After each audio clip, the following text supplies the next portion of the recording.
ज्योती सूर्य विद्यापती परमपूज्य बोधिसत्व विश्वरत्न मनुचे संहारक बहुजनांचे उद्धारक भारतीय राज्यघटनेचे शिल्पकार महामानव भारतरत्न डॉक्टर बाबासाहेब आंबेडकरांचा विजय असो.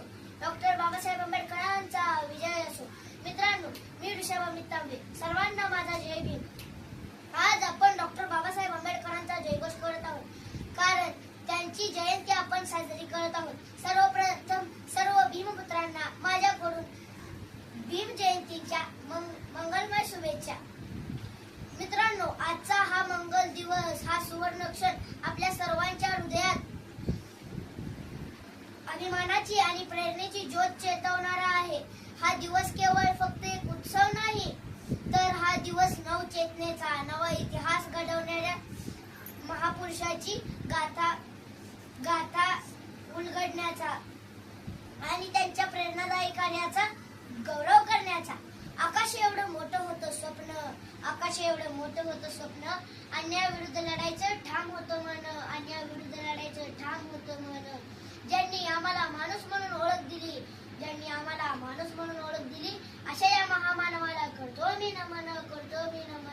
डॉक्टर बाबासाहेब आंबेडकरांना वंदन करून मी माझ्या भाषणास सुरुवात करतो.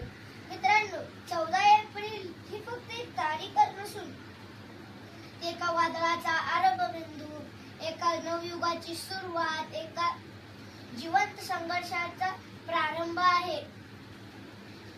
14 एप्रिल 1891 रोजी जन्मला होता. हजारो वर्षापासून शोषणाच्या दरीत व खितपत पडलेल्या समाजातील जनसमुदायाचा मुक्तिदाता, माझा तुमचा, देशातील प्रत्येक व्यक्तीचा मुक्तिदाता, महामानव भारतरत्न डॉक्टर बाबासाहेब आंबेडकर यांचा आज जन्मदिवस.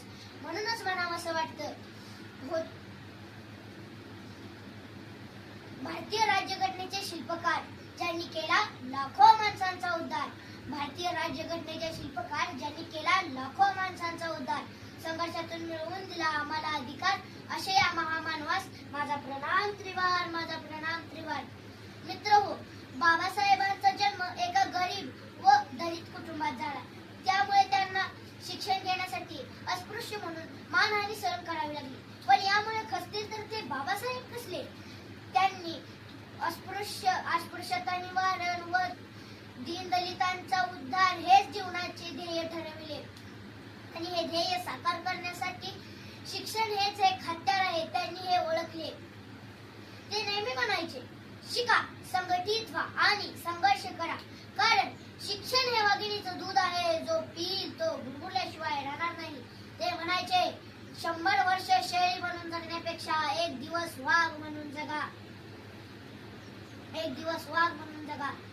बऱ्याच ठिकाणी अस्पृश्यांना पाणवठ्यावर पाणी भरू देत नव्हते. त्यातीलच एक महाड येथील 14 तळे, त्या तळ्याचा त्यांनी सत्याग्रह केला. सर्वप्रथम स्वतः त्यांनी पाणी पिले, मग त्याच्या सहाय्यांनी पाणी पिले. त्यांचे असे मत होते की मनुस्मृतीमुळे दलितांच्या समस्या निर्माण झाल्या आहेत. म्हणून त्यांनी 25 डिसेंबर 1927 रोजी मनुस्मृती या ग्रंथाचे दहन. दीनदलितांच्या उद्धारा केले जीवाचे रान. केला 14 तळ्याचा सत्याग्रह, मनुस्मृतीचे केले दहन. भारतीय राज्यघटनेचे शिल्पकार ते. लिहिले भारतीय संविधान. मित्रांनो, बाबासाहेबांनी 1956 मध्ये हिंदू कोड बिलाचा मसुदा तयार करण्यात महत्वाची भूमिका बजावली, ज्याचा उद्देश महिलांना मालमत्तेत अधिकार प्रदान करणे होता.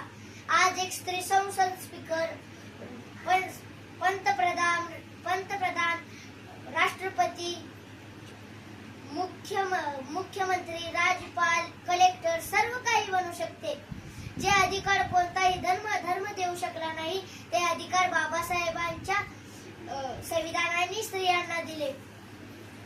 जातीभेद, अस्पृश्यता निवारण, शैक्षणिक संस्थांची स्थापना अशी कितीतरी कामे ते करत राहिले, परंतु त्यांच्या कर्तृत्वाचा कळस यांनी केलेली संविधानाची निर्मिती. बाबासाहेबांचा संविधानाच्या निर्मितीत सिंहाचा वाटा आहे. ते अहोरात्र झटले. त्यांना संविधान लिहिण्यासाठी 2 वर्ष 11 महिने आणि 18 दिवस इतका वेळ लागला. प्रसंगी उपाशी राहून त्यांनी संविधान लिहिले, ज्यामध्ये सर्वांना समान हक्क, न्याय आणि मताचा अधिकार दिला. करून जीवाचे रान दिला सर्वांना समतेचा मान. करून जीवाचे रान दिला सर्वांना समतेचा मान. अशी भीमरावांची शान लिहिले भारतीय संविधान. लिहिले भारतीय संविधान. संविधान से लिहिले की सूर्यचंद्र असेपर्यंत मिटणार नाही. संविधान से लिहिले की सूर्यचंद्र असेपर्यंत मिटणार नाही. ऋण डॉक्टर बाबासाहेब आंबेडकरांचे या जन्मात फिटणार नाही. या जन्मात फिटणार नाही. मित्रांनो, बाबासाहेबांचे जीवन आपणासाठी खूपच प्रेरणादायी आहे. जगावं कसं, अन्यायाविरुद्ध लढावं कसं, संघर्षातून घडावं कसं आणि वादळासमोर उभं राहावं कसं आणि शिक्षणातून स्वप्न साकार करावं कसं, हे बाबासाहेबांनी स्वतःच्या कृतीतून आपणास नव्हे तर संपूर्ण जगाला दाखवून दिले आहे. सलाम त्या महामानवाला, शून्यातून केली सुरुवात. सलाम त्या महामानवाला, शून्यातून केली सुरुवात. अमर राहिले इतिहासात डॉक्टर बाबासाहेब आंबेडकर त्यांचे नाव. डॉक्टर बाबासाहेब आंबेडकर त्यांचे नाव. आजच्या या दिवशी या प्रज्ञा सूर्याला आठवताना आपण स्वतःलाच एक प्रश्न विचारायला हवा की त्यांच्या स्वप्नातला देश आपण बनवू शकलो आहोत काय? त्यांनी दिलेले स्वातंत्र्य, समता, बंधुता ही मूल्ये आपल्या समाजात प्रत्यक्षात रुजली आहेत काय? आणि असं जर नसेल तर आपल्या भारतीय संविधानावर पूर्ण विश्वास असलेल्या आणि न्याय, समता आणि बंधुता यावर विश्वास असलेल्या सदृढ समाजाची आपण निर्मिती करायला हवी. आपण त्यांनी दिलेले हक्क, जबाबदाऱ्या पार पाडण्यासाठी एकत्रित येऊन समाजकार्य करून देशहितासाठी प्रयत्न केले पाहिजेत. हीच असेल त्यांच्यासाठी खरी आदरांजली. असा मोहरा झाला नाही पुढेही ना होणार. असा मोहरा झाला नाही पुढेही ना होणार. डॉक्टर बाबासाहेब आंबेडकरांचे नाव सतत गरजत राहणार. सतत गरजत राहणार. जाता जाता भीमगौरव करणारे गीत आठवलं, ते तुमच्या समोर सादर करत आहे. सुज्ञानाचा निर्मळ झरा, सुज्ञानाचा निर्मळ झरा, भीमासारखा माणूस खरा जन्मा येईल का? माझ्या भीमराया वाणी सांगा पुढारी होईल का? माझ्या भीमराया वाणी सांगा पुढारी होईल का? असा पुढारी होईल का? सांगा पुढारी होईल का? असा पुढारी होईल का? सांगा पुढारी होईल का? मानपानाला कधीच नाही चुकून हा पापणारा, धनराशीला पाहून कधी ना कर्तव्या चुकणारा, वादळातली समाज नौका, वादळातली समाज नौका किनारी लावील का? माझ्या भीमराया वाणी सांगा पुढारी होईल का?